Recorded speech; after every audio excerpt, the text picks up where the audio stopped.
오늘 강의 주제는 재정 관리의 지혜이고요. 제 나이나 경험이나 뭐 신앙 등을 볼 때 아직 교회에서 강의는 좀 이르지 않나 싶습니다. 근데 1학기 때 강의할 기회를 주셔서 이렇게 강의를 하고 나서 이렇게 참 부족하다고 많이 느꼈었는데 2학기 때도 이렇게 강의할 기회를 강정은 팀장님께서 주셔가지고 감사를 드리고요. 저도 이제 학생 강의를 하는데 이게 의학적인 팩트를 전하는 것과는 좀 다른 것 같고 이게 성경적 가치관을 전하는 게 이게 쉽지 않은 것 같습니다. 이번 강의는 재정 관리의 지혜인데 제가 이해한 점을 최대한 알기 쉽게 이렇게 설명드리도록 하겠습니다. 10강이 사기꾼들이 숨겨놓은 덫을 피한다이고 12강이 선명한 기록책에 따라 성실히 기록한다인데 한 45분 정도면 강의가 끝날 것 같고요. 그리고 이후에 좀 활기찬 토론을 해주시면 좋을 것 같습니다. 본론에 좀 들어가기 앞서서 앞에서 들은 재정적 자유의 기본 요소 네 가지와 돈에 대한 네 가지 목적을 좀 복습을 해봤으면 좋겠습니다. 기본 요소 첫 번째는 주기이거든요. 저희가 자유란 무엇인가 생각을 해보면 자유의 반대는 속박이잖아요. 돈을 주지 못하고 웅켜만 쥐고 있고 또 그것에 얼매이고 돈에 얼매이면 돈에 속박되어 있다는 것을 간접적으로 나타낼 수 있는 증거일 수 있습니다. 속박은 여러 가지 형태로 나타나는데 빼앗길 것 같은 불안, 그리고 두려움, 그리고 걱정, 불평이나 남의 돈을 부러워하는 시기 등으로 이렇게 나타날 수가 있는데 주는 것이 재정적 자유의 기본 요소 첫 번째입니다. 재정적 자유는 줄 때 시작되고 그 첫째는 하나님께 드리기인데 먼저 11조 헌금 등 하나님께 드리는 것이 우선이 되어야 되겠고 하나님뿐만 아니라 가난한 사람과 또 그리스도인들에게도 베풀어야 합니다. 예수님이 보물을 하늘에 쌓아두라 너희 보물이 있는 곳에 거기에 너희 마음도 있느니라 이렇게 말씀을 하셨는데요.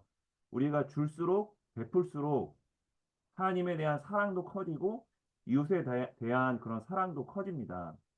두 번째는 받기입니다. 받기인데 왜 기본 요소 첫 번째가 주기이고 두 번째가 받기인지 궁금했는데 보통 받아야지 줄 수 있고 생각해보면 많이 받아야 내가 가진 게 많아야 다른 사람들에게 줄 수 있다고 생각을 하지만 성경은 하나님이 재물을 주시는 것이기에 우리가 주는 정도에 따라 하나님이 우리의 필요를 채우신다고 가르치고 있습니다.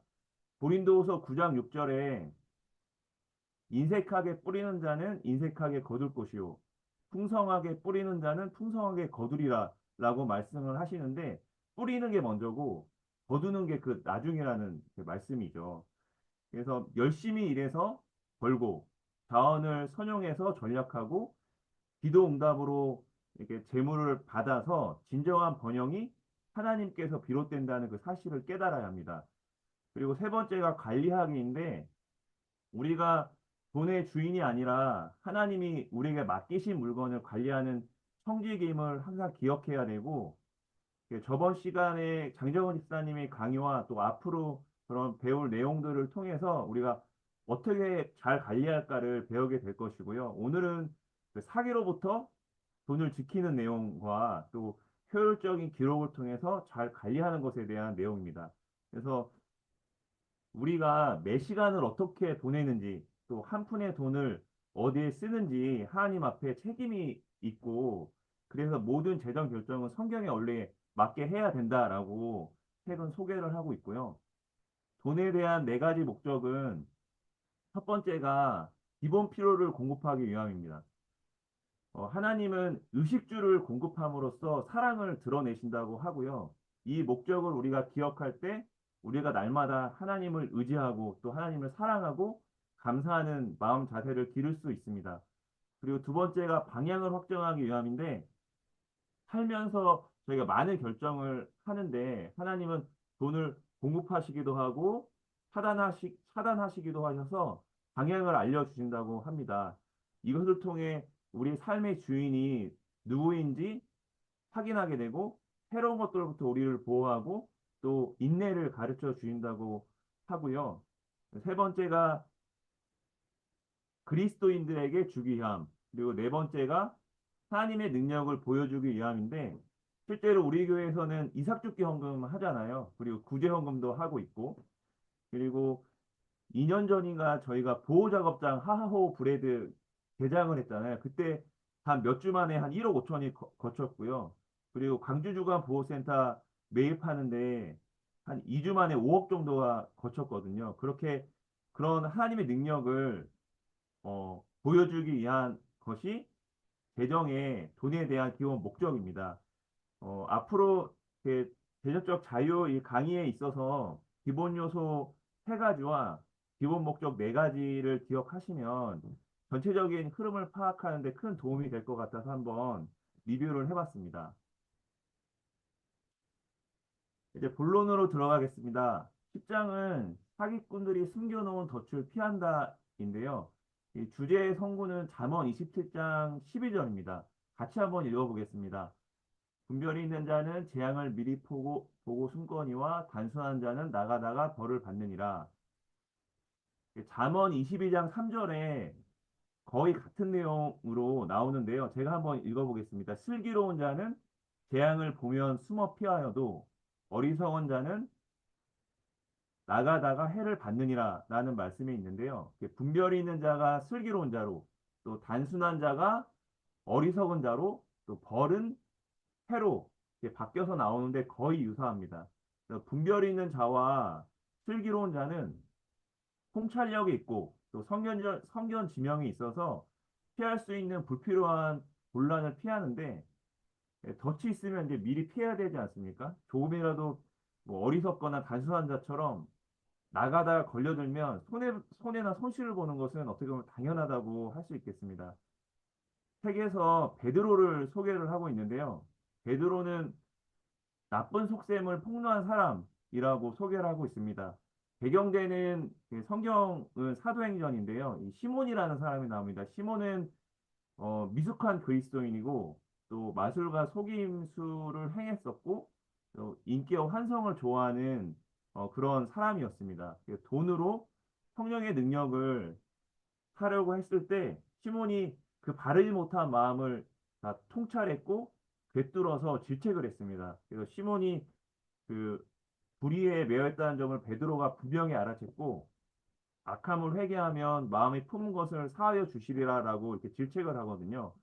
그것처럼 이제 베드로가 시몬을 간파한 것처럼 사기꾼의 법과 전략을 잘 알아야 우리가 사기에서 돈을 지킬 수 있고요.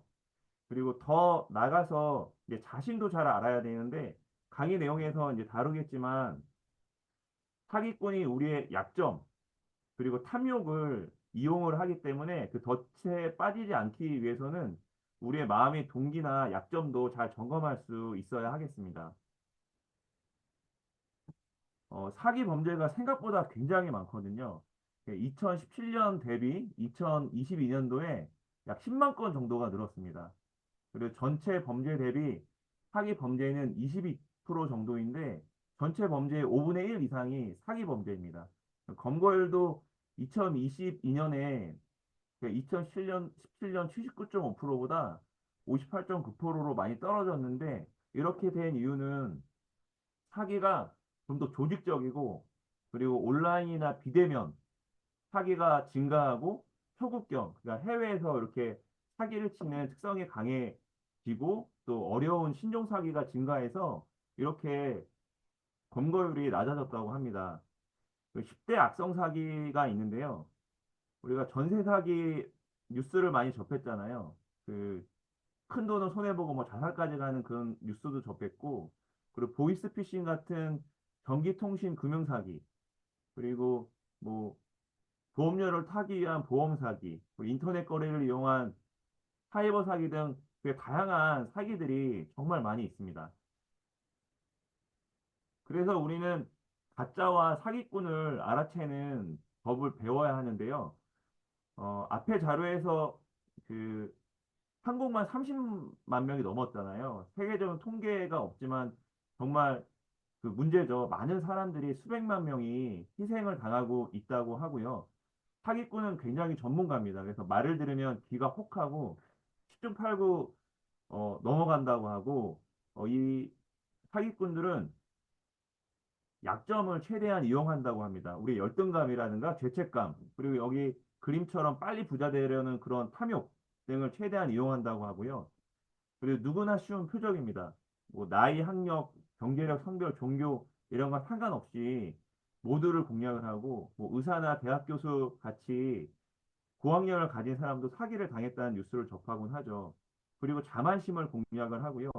또 무슨 결정을 할 때 혼자서 결정하는 사람, 주변에 물어보지 않고 혼자 결정하는 사람이 사기를 잘 당한다고 하고요.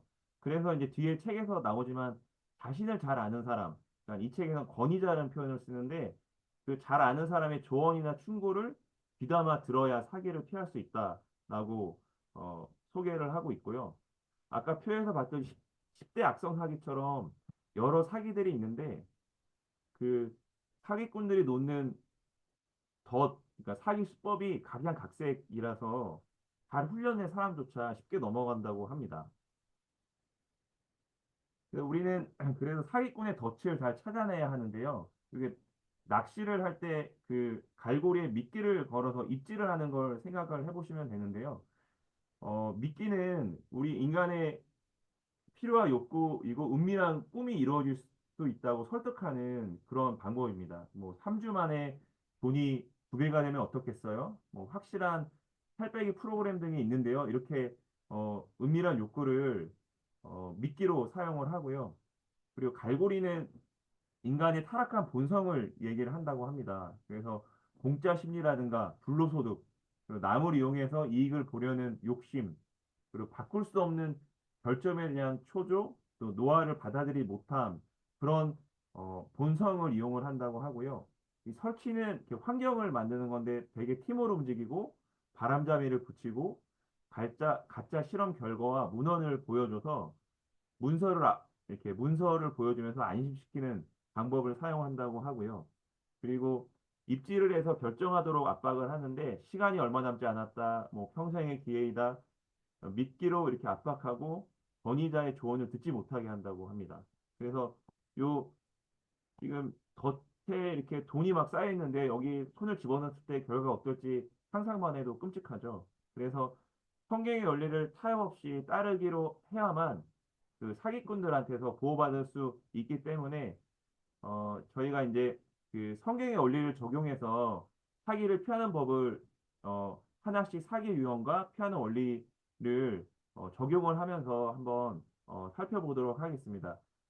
만병통치약 사이비 치료제 사기 유형인데요. 이게 노인 상대 2억 7천 정도 챙겼는데 이게 검증되지 않은 건강식품을 노인들한테 어, 자신을 이제 건강관리사나 홍조 상담사로 자칭해서 원가의 한 60배 정도 가량으로 판매를 한 사기고요. 이렇게 만병통치약이나 신비주의 그리고 사이비 과학이나 선정주의 광고로 속이는 방법입니다. 피하는 원리는 이제 자기 수용의 원리, 성경의 원리를 적용하는 것인데 저희가 생각해 보면 바꿀 수 없는 것들이 있잖아요. 뭐 부모님이나 종족, 그리고 국적, 신체적 특징, 우리가 늙는 것, 그리고 죽는 것, 이런 것들은 바꿀 수 없는 것인데 그것들을 수용하고 받아들이는 것입니다. 예를 들어서 이제 뭐 탈모 유전자가 제가 저번 학기에 설명을 드린 건데 수많은 머리가 날 수 있다는 광고들이 많지 않습니까? 근데 실제로는 머리가 나게끔 하는 약은 현대 의학으로 지금 약품이 나와 있는 게 없고요. 빠지는 것을 막는 거나 아니면 모발 이식이 입증된 치료입니다. 만약 그런 약이 있다면 엄청난 돌풍을 일으키고 이게 대머리가 없겠죠. 그리고 그게 만약에 약이 발견되면 노벨 의학상감입니다. 정말. 그래서 이런 바꿀 수 없는 신체 특징들을 만드신 하느님의 목적을 받아들이는 것입니다. 그러면 열등감 문제가 없어지고 저희가 바뀌지 않는 부분을 억지로 바꾸려고 하지 않는다는 거죠. 그리고 건강을 잘 다스려야 되는데 이런 성경의 기본 원리에 따라서 뭐 죄책감이나 두려움, 그런 걱정 같은 스트레스를 잘 해결해서 질병을 저희가 피하고 건강을 잘 다스려야 된다는 것도 하나의 원리이고요. 그리고 우리가 노화와 죽음 같은 것들이 있잖아요. 우리의 결함이나 약점이 그게 결코 우리를 힘들게 하는 것이 아니라 그것들을 통해서 그리스도 형상을 담고 어떻게 성장시키시는지를 저희가 바라볼 수 있는 것, 그것이 바로 피하는 원리라고 책에서 소개를 하고 있습니다. 이두 번째 사기 유형이 자기 사업을 하라는 사기인데요. 이게 프랜차이즈 투자 사기 주의보인데 이렇게 사장님을 찾습니다 해서 어, 사기를 하는 그런 내용이 뉴스에 나와서 제가 이제 예시로 한번 첨부해 봤고요. 남 밑에서 봉급쟁이로 스트레스 받지 말고 사장해라 이런 사기라고 해요. 그래서 가맹적 사업을 하게끔 하고 그 가맹점 사업권을 비싸게 사고 가맹점에 대한 비싼 교육을 받게 하고 가맹점에 그 비싼 물건을 계속 써야 하는 그런 사기인데요. 피하는 원리는 권위자에게 바르게 반응하는 것입니다. 어, 권위자 보호 밑에서 벗어나면 이제 치명적 유혹을 받게 되고 권위자를 세우신 주 목적은 그 비양심적인 사람으로부터 보호하고 저희가 무분별한 결정을 막으려는 데 있는데요. 환자가 이제 아버지의 말을 들었으면 재정적 파탄을 경험하지 않았겠죠. 이 제 아들이 아홉 살인데 뭔가 잘못을 하면 엄마가 막 이렇게 혼내킵니다. 그러면은 얘가 엄마한테 잔소리 대망이라고 하거든요. 근데 제가 그래서 이제 제가 아들 앉혀놓고 얘기를 하면 너 엄마랑 아빠가 왜 있냐면 너 엄마 아빠 살면서 잘못한 것들 있잖아. 그것들 네가 반복하지 않았으면 해서 얘기하는 거고 잘한 것들은 배웠으면 해서 그렇게 얘기하는 거라고 이렇게 부모가 권위자잖아요. 권위자로 두신 이유를 이제 설명을 하는데 얘가 이제 계속 말은 잘 안 들어요. 네. 그리고 또 다른 예로는 그 제가 얼마 전에 이제 의국 선배님한테 돈을 한 1,000만 원을 빌려달라는 부탁을 받았거든요. 제가 개인적으로 굉장히 이제 도움을 많이 받았고 좋아하는 의국 선배님인데 그걸 거절하기 굉장히 힘든 상황이었는데 저희 아버지한테 전화를 해서 이런 경우 어떡합니까? 물어봤더니 아버지가 그걸 빌려줌으로써 관계가 더 힘들어질 거고 관계가 꼬일 거다 그래서 제가 정중하게 거절을 했거든요. 그러니까 뭐 선배는 다른 방법으로 어려운 점이 해결되고 저도 이제 관계가 지금도 굉장히 좋은 관계를 유지하고 있어서 아 그때 아버님 말씀을 듣기를 참 잘했다. 그래서 저도 이제 한 가정의 가장이지만 아직도 이제 저를 잘 알고 경험이 있는 권위자로서의 아버지의 의견이 큰 도움이 되고 제가 결정을 잘 할 수 있도록 아버지가 어, 좋은 조언을 해주신 것 같아서 사기를 피하려면 제 연애 사기의 예는 아니지만 어떤 권위자에게 바르게 반응하는 것이 중요하다라고 이 책이 설명을 하고 있고요. 아까 혼자서 결정하는 사람이 사기를 잘 당한다고 했는데 주변에 묻고 또 권위자에게 묻는 것이 사기를 피하는 중요한 원리다라고 소개를 하고 있습니다. 그리고 세 번째 사유 유형이 남의 불행으로 이득을 보는 수법인데 대표적인 게 다단계 이 피라미드 금융 사기입니다. 이 상위 투자자에게 수익금을 지급하는 방식인데 하위 투자자들을 더 모집해서 자금을 끌어들이려는 목적이 있기 때문에 처음엔 높은 수익률을 제시하고 하지만 이제 약속한 수익금이 지불되지 않고 투자자들은 오히려 빚만 늘어나는 구조인데요. 이런 피라미드 금융 사기도 있고 또 신용 사기도 이런 유형에 속하는데 처음에 투자금에 대한 어떤 이득을 붙여서 계속 이렇게 줬다가 소량을 그렇게 했다가 나중엔 큰 금액을 투자하게 하는 신용이 쌓였기 때문에 큰 돈을 이렇게 투자하게 하는 데는 이렇게 별 무리가 없이 했는데 나중에 그것들을 손해보게 하는 그런 사기 유형이고요. 이게 보니까는 피라미드는 본인도 이제 본인이 투자를 했다면 하위 투자자를 더 모아야 하기 때문에 본인도 어떻게 보면 남의 손실이나 불행으로 이득을 챙기는 그런 사기꾼이 될 수 있는 상황이거든요. 그래서 피하는 원리는 양심을 깨끗이 하는 것입니다. 하나님이 주신 계명이 첫째가 하나님 사랑이고 둘째가 이웃 사랑인데 세속적 재물을 은밀히 탐하지 말고 경건한 뜻을 품어야 하고 하나님의 영원한 가치를 즐거워해야 한다라고 소개를 하면서 이웃의 복리를 도모해야 하고 우리가 성경적 원리나 원칙을 낮춰 타협해야 하는 그런 조건은 절대로 거래하면 안 된다라고 이렇게 얘기를 하고 있습니다. 그리고 네 번째가 허위 발명품인데요. 이게 짝퉁 명품이랑 비슷한데 이게 뭐 짝퉁 명품 가방을 해외 인터넷 사이트에서 구입하고 대금으로 이제 송금을 했는데 물건도 못 받고 돈도 환불 못 받는 그런 사기이고요.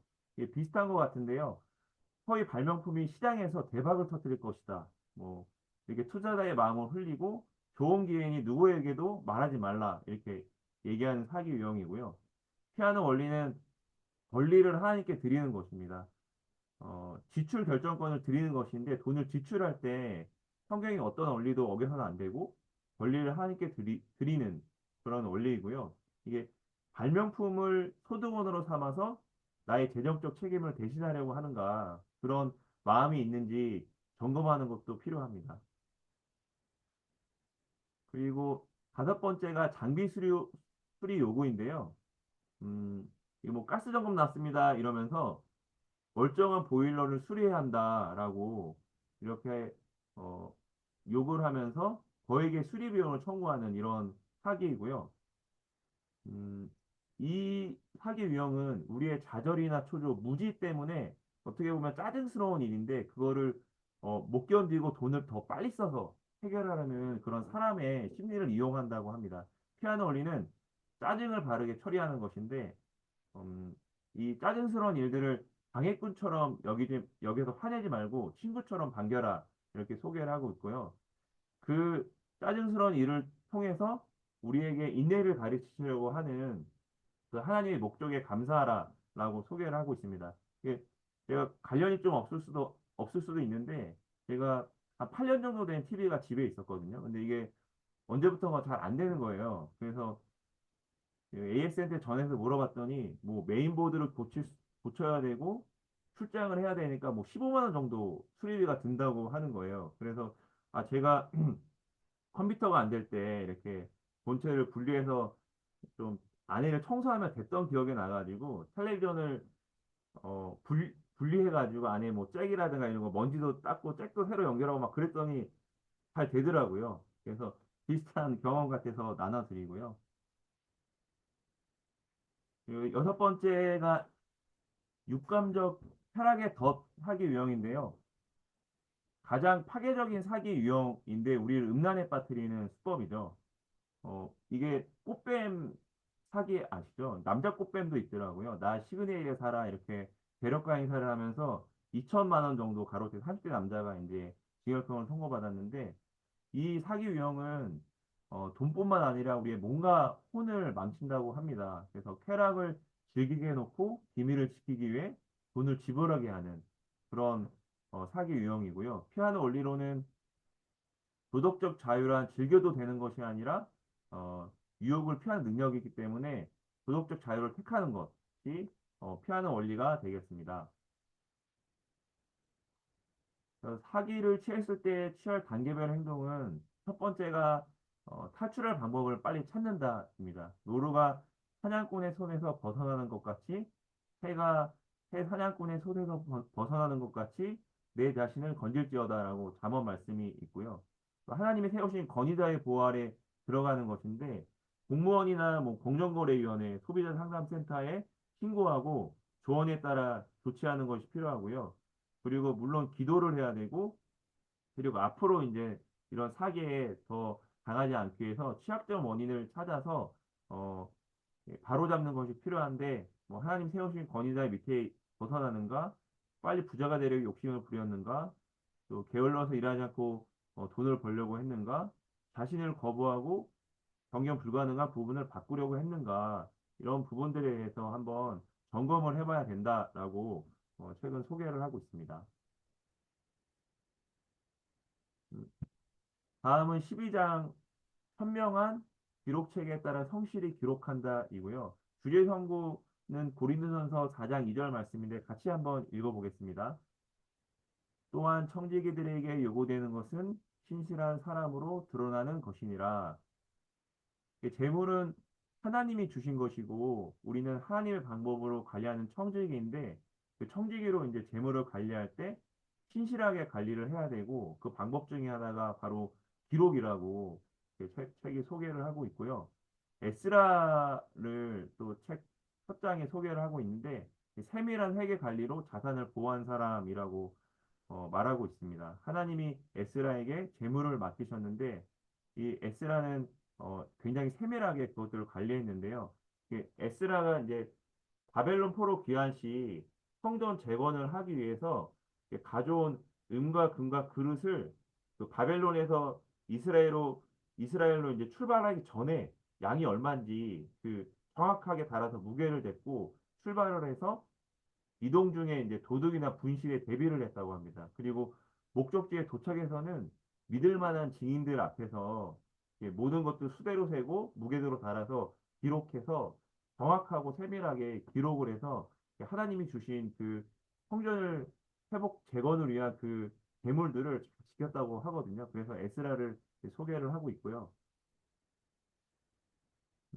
하나님도 장부에 기록을 하신다고 해서 이 여러 가지 이제 하나님이 기록한 것들을 소개를 하고 있는데요. 첫 번째가 그리스도의 이름입니다. 누구든지 생명책에 기록된 것으로 드러나지 않는 자는 불호수에 던져졌더라.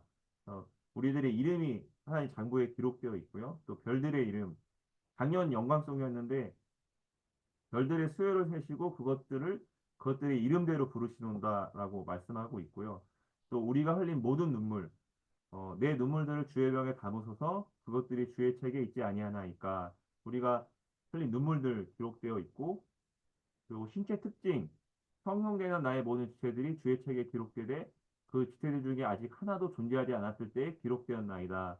우리 눈과 코와 귀와 입 이런 것들 다 하나님께서 어, 기록으로 갖고 계시다고 말씀하고 계시고요. 또 입으로 한 전부, 말 전부, 사람이 무슨 쓸데없는 말을 하든지 심판날에 그것에 대하여 회개 보고를 하리라.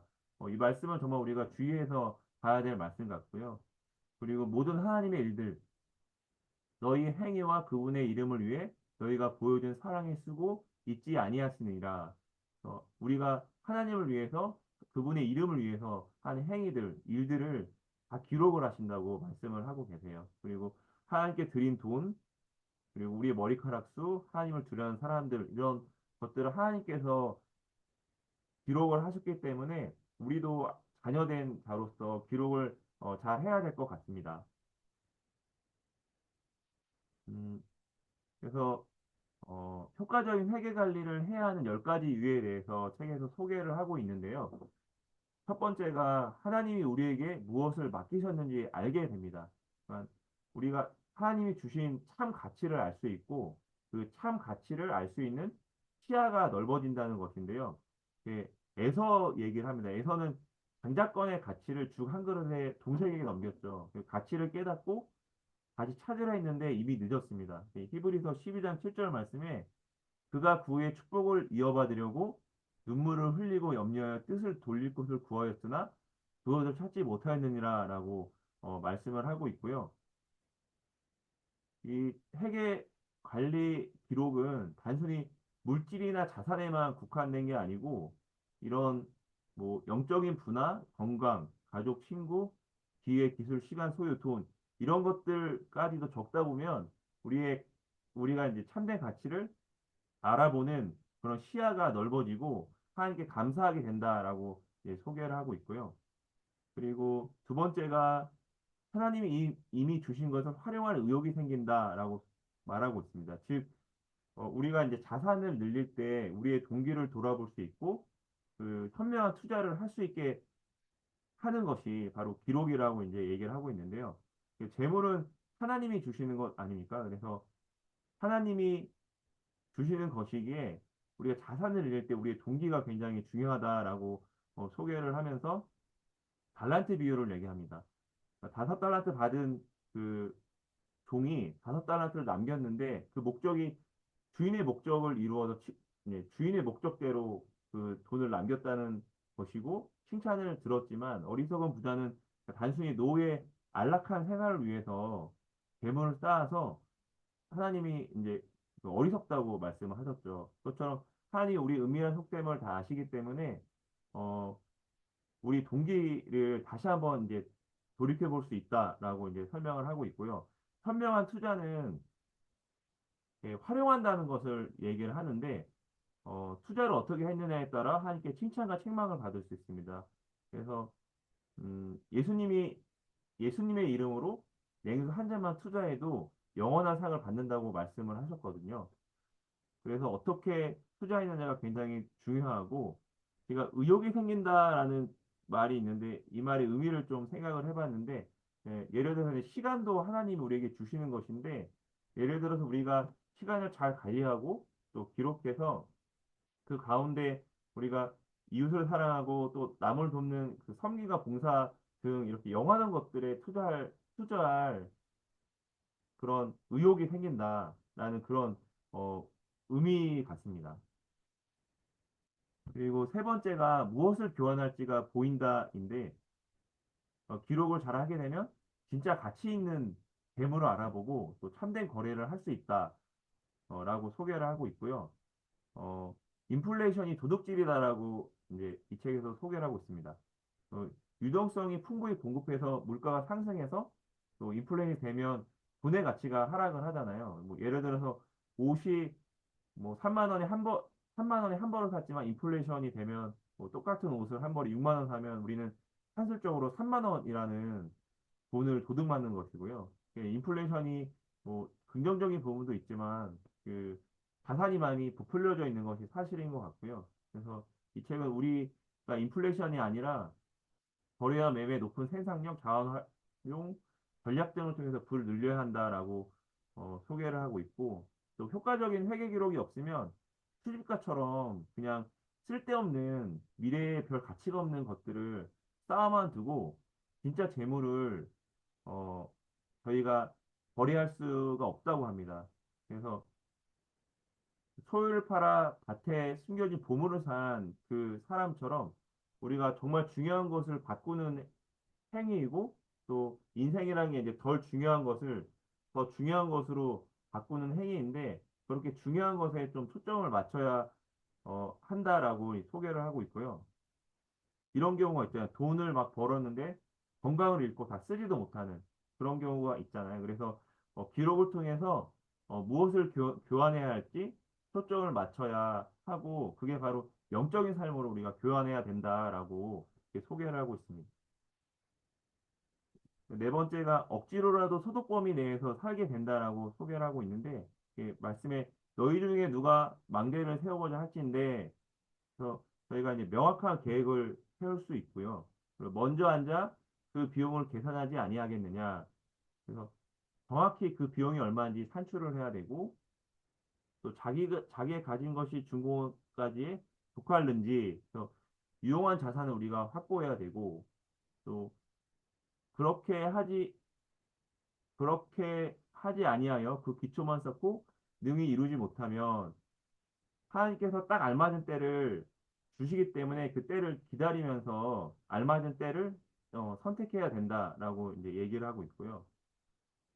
그것을 보는 자가 다 비로소 이르되 이 말씀은 이제 우리가 무분별한 결정을 할 수 있는데 어, 기록을 하게 되면 그런 무분별한 결정을 하지 않아서 부끄러운 일을 당하지 않게 되고 결국엔 이제 하나님의 이름이 높아지고 명예가 높아진다라고 이렇게 또 설명을 하고 있습니다. 다섯 번째가 하나님께 회개 보고할 자료를 준비시킨다입니다.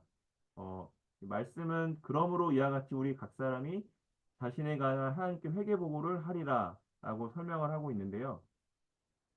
우리가 언젠가는 하나님께서 우리에게 맡기신 모든 것을 어떻게 썼는지 전부 세밀하게 보고를 해야 되기 때문에 이 말씀을 저희가 마음에 새겨야 할 것 같고요. 그리고 여섯 번째가 사람들 앞에서 성품이 다져진다는 것입니다. 어, 이게 돈을 쓰는 태도에서 자기 성품이 고스란히 드러나는데요. 작은 돈이라도 함부로 쓰는 것, 그리고 큰 돈인데 이거를 누군가한테 보내줘야 되잖아요. 돈을 보내줘야 되는데 그 마땅히 보내야 할 곳에 보내주는 것. 또 뭐 세금이나 또 우리가 무료로 이용하는 것들이 있는데 자기 돈 아니라고 이제 함부로 써서는 안 되겠죠. 남의 돈을 존중하는 그런 태도가 필요하고요. 저희 사랑방에 한 형제가 있는데 그 교회 지인 집을 인테리어를 해줬어요. 근데 지인이라고 무리한 디스카운트를 이렇게 요구를 해서 그러니까 뭐 계약 상황도 이렇게 계약서에 이제 기록된 돈이 있는데 그만큼 이제 주기 싫어가지고 디스카운트를 요구하다 보니까 이 형제가 이제 마음에 상처를 많이 받은 거예요. 그런 경우가 있고요. 그리고 뭐 팀원 UF 사태도 있었지만 그 대금을 지원시키는 그런 사태도 있었잖아요. 그리고 이게 그러니까 돈을 이렇게 제대로 지불하는 것도 굉장히 중요한 것 같은데 그 얼마 전에 이제 저희 딸이 그 친구 생일 파티에 초대를 받아가지고 어 친구한테 뭘 선물로 사줄지 이렇게 물어봤는데 할리갈리를 사달라고 했대요. 근데 친구가 5천 원이면 이거를 살 수 있다고 했는데 저랑 가서 이제 사러 가보니까 19,000원이었던 거예요. 그러니까 자기가 생각했던 것보다 오버가 되니까 아빠가 이제 그거를 사줄 테니까 나중에 용돈으로 그걸 아빠 줘라 이렇게 얘기했는데 막 5천 원 생각했다가 19,000원을 내야 돼서 그런지 막 펑펑 제 앞에서 막 우는 거예요. 울어가지고 이제 사가지고 왔는데 집에서 이제 자기가 용돈을 꺼내가지고 나한테 이렇게 저한테 이제 19,000원을 딱 해가지고 주면서 아 이거 안 주면 마음이 너무 불편할 것 같아서 아빠한테 이거 다 줄게 하면 딱 주는 거여서 와 너 정말 마음이 기특하다. 그래서 주는 돈을 그렇게 다 준 게 정말 대단한 거다. 그러면 제가 4천 원만 받았거든요. 그런 예가 어떻게 보면 될 수가 있을 것 같고요. 그리고 어, 기록을 통해서 자신을 변호할 수 있게 된다고 또 설명을 하고 있습니다. 동거래에 이의를 제기할 상황이 있다면 그 상황에서 세밀하고 빠짐없이 기록된 장부는 자신을 변호하는 증거가 될 수 있다라고 이렇게 설명을 하고 있습니다. 그리고 기록이 또 중요한 점 중에 그 한 가지 이유는 가정에서 지도력이 확인된다라고 이렇게 설명을 하고 있는데요. 참된 가장은 그 머리의 역할을 잘 수행하는 사람이고요. 머리의 목적은 몸의 피로를 모두 알아채고 피로를 채우는 데 있습니다. 그래서 어, 효과적인 회계 관리를 하면 이런 피로를 잘 채울 수 있다라고 이제 소개를 하고 있고요. 아내의 안심이 또 따를 수가 있는데요. 얼마나 많이 버느냐가 아니라 돈을 얼마나 신중하고 현명하게 관리하느냐가 아내를 안심시키는 열쇠입니다. 제가 1학기 때는 요 설명할 때 그냥 제 통장 비밀번호 어디 어디에 적혀 있다 이 정도만 했거든요. 제가 이제 이 그 강의를 하고 나서 그 컴퓨터에 유사시 파일이라는 그 암호문을 걸어서 이렇게 파일 하나 만들어 놨습니다. 그래서 거기에 보면 제 자산 내용이라든가 뭐 제가 죽었을 때 어떻게 정리하고 이런 것들 한번 정리를 해놨거든요. 예, 그래서 그런 통장이나 뭐 저축 내용 이런 것들을 기록을 해서 이렇게 아내랑 공유를 하면 굉장히 이제 아내가 안심할 수 있다 그런 내용인 것 같고요. 요새는 이렇게 통장을 뭐 따로 관리하는 경우도 많고 서로 지출이나 뭐 이렇게 소득 내용들을 서로 알리지 않고 각자 관리하는 경우가 많은데 이게 남편이 이제 가정의 머리가 되기 때문에 이런 기록을 하게 되고 그런 내용들을 공유를 하게 되면 지도력이 확인된다라고 이렇게 소개를 하고 있습니다. 그리고 여덟 번째가 앞날을 미리미리 계획해야 할 필요성을 보게 된다입니다.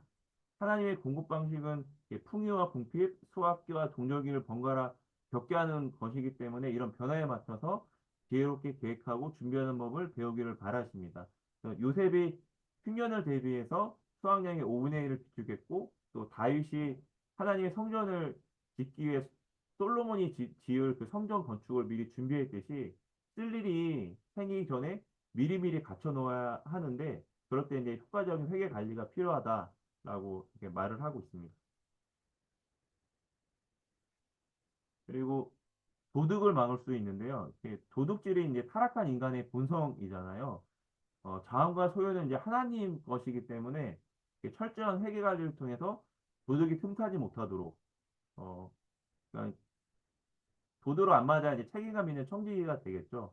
그리고 부실한 장부는 도둑질을 부추기는데 정확한 장부는 뭐 횡령 같은 게 있잖아요. 그걸 어, 내면을 다스릴 수 있다라고 설명을 하고 있고요. 이게 되게 주변 사람들이 물건을 훔친다고 해요. 자산을 훔친다고 하는데 뭐 아들이나 뭐 이게 자식들이 훔칠 수가 있는데 그 돌발 위험을 대비하기 위해서 기록이 중요하다 이렇게 설명을 하고 있습니다. 그리고 마지막 열 번째가 참된 부의 자격을 얻을 수 있다는 건데 이게 참된 부라는 게 이게 삶의 지혜를 얻을 수 있다는 내용 같고요. 돈을 정확히 세마는 원리와 지혜를 그 얻는 원리가 같다라고 이렇게 설명을 하고 있어요. 누가복음 말씀에 보면 어, 예수님이 작은 것에 충성된 자가 큰 것에도 충성한다라는 그런 말씀을 하시면서 그 뒤에 이 말씀을 하시는데요. 너희가 만일 불의한 만몬에 신실하지 아니하면 누가 참된 재물을 너희에게 맡기겠느냐. 그러니까 돈 관리도 못하는데 어떻게 참된 것을 어떻게 맡기겠느냐라고 이렇게 이해를 할 수 있을 것 같은데요. 재정을 늘리는 것과 지혜를 늘리는 것이 원리가 똑같다고 합니다. 그래서 번 돈을 빠짐없이 기록하고 확실한 곳에 투자하고 잃지 않고 그리고 지혜는 지혜를 기록하고 지혜롭게 적용하고 지혜를 훔치는 영적 위험을 경계하고 이런 재정 늘리기를 기록을 통해서 잘하면 저희가 지혜를 얻을 수 있기 때문에 저희가 참된 부의 자격을 얻을 수 있다라고 책을 소개를 하고 있습니다. 어, 그래서 성실히 기록하는 것이 중요한데요. 단순히 뭐 돈이나 자산에만 국한된 게 아니고 저희가 영적인 부라든가 그리고 시간, 건강, 이런 기술, 뭐 소유, 돈 이런 것들 관리하는 것이 필요하다라고 이 책은 결론을 내리고 있고요. 이게 기록한다는 게 이제 시간도 많이 걸리고 좀 힘들 수도 있지만 이게 물질적인 것뿐만 아니라 영적인 것도 정돈하고 관리하고 이런 목록을 만들어서 이렇게 기록하는 것이 필요하다라고 이 책은 이제 마무리를 짓고 있습니다. 제가 준비한 것은 여기까지이고요. 그 오늘 어, 나눈 주제는 그 강의를 통해 새롭게 깨달은 점, 그리고 사기당한 경험이나 벗어난 경험, 그리고 효과적인 회계 관리를 하고 있는지 이런 것도 나눠주시면 좋을 것 같습니다. 감사합니다.